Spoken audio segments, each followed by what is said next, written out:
So Kevin Feige has teased Miles Morales' debut in the MCU. His quote goes as, "Miles will appear in the third Spider-Verse movie, which is in production. I hope that shortly after that, he can enter the MCU in live action."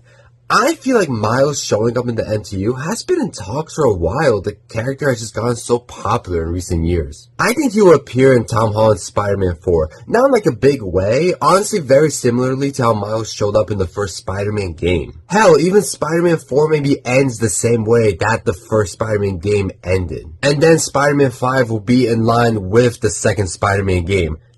I think that sounds really cool. The way Feige says that Miles will appear in Spider-Man Beyond the Spider-Verse, to me sounds like almost a tease that like post-Avengers Secret Wars, Miles Morales will have a bigger presence in the MCU. And since I'm already comparing it so much to the games, maybe Miles Morales even gets his own movie in between Tom Holland's Spider-Man movies. Alright, so the idea of Tom Hardy's Venom teaming up with Tom Holland's Spider-Man in Spider-Man 4 might actually still be happening. Something came up on Sony's Japanese page that was saying Tom Holland, who plays Peter, has already given his stamp of approval to the story. Is Tom Hardy, who plays Eddie in the Venom series, ready to take part? I've been someone that's been rooting for this to happen. I didn't think it would after seeing Venom's Last Dance. The movie felt very closed-ended for Venom, and it didn't really set much up for the future. But I would say it's a good idea to take this route, considering Spider-Man 4 takes place in between Avengers Doomsday and Avengers Secret Wars. I have no idea how this story would play out. Like, would they be trying to stop Null? Would it be about Battle World? It's interesting, and honestly, I do want this. A Deadpool and Wolverine style movie. Spider-Man and Venom. Alright, so we just got like a really big update on Spider-Man 4 from Amy Pascal herself, who is a producer of Spider-Man movies, and like, it's too rare to get like a legitimate update on this movie, but her quote goes as, "He decided he was going to give up being Peter Parker, and he was going to focus on being Spider-Man, because Peter Parker was too hard. So that's what the movie is about."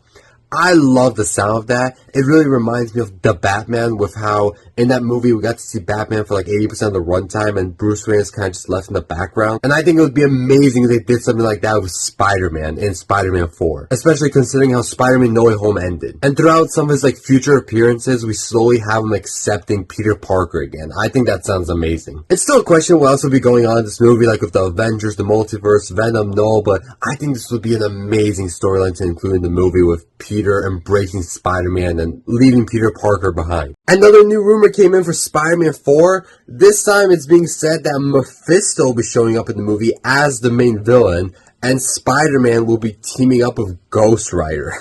This is definitely like the craziest rumor we've gotten so far about this movie, and I do really doubt this one is true, but here's the thing, that would quite excite me. I love Spider-Man, he's my favorite Marvel character, and then number 2 is gonna have to be my boy Ghost Rider. So 2 of my favorite superheroes teaming up, yeah. Hell yes.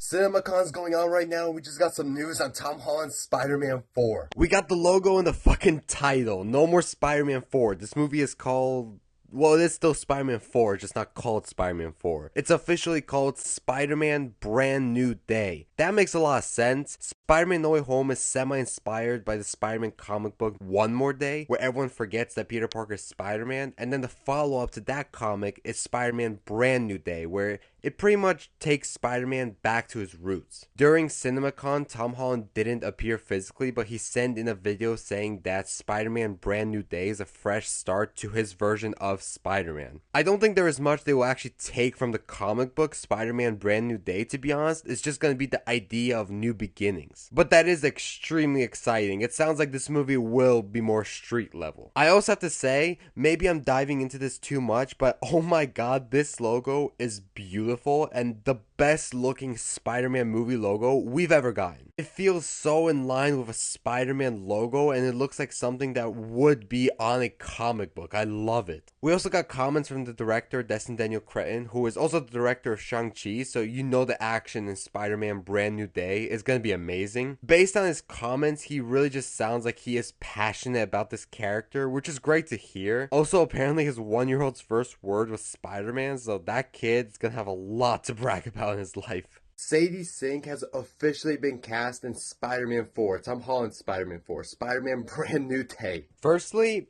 that's exciting. I'm glad we're getting some news on this movie of which we know nothing about, really. We now have a release date, title, and one casting.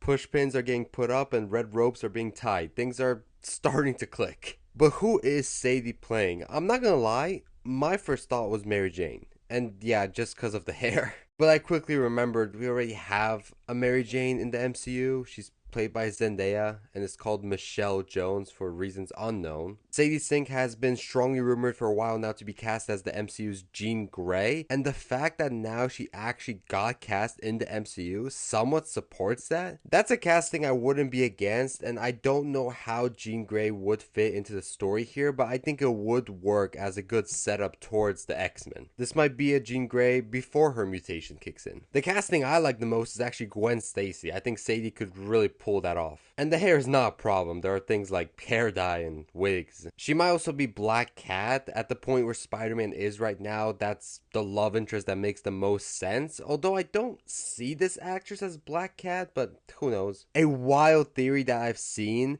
is with Spider-Man 4 potentially being a multiverse movie, Sadie Sink is playing the daughter of Tobey Maguire's Spider-Man. I do definitely see it, like, look-wise, and I think this would be amazing, to say the least. Imagine this really confusing dynamic where you have, I'm assuming, Mayday Parker teaming up with a younger version of her dad who would have more of a sibling relationship with her. When I said it out loud, it kind of sounded more like a Back to the Future situation with Marty and his parents, but there's definitely potential with this idea. I think I would ultimately put money on Gwen Stacy, but there is probably a chance she's not even playing anyone big. It literally could just be Peter's neighbor or college classmate. That literally could be the case.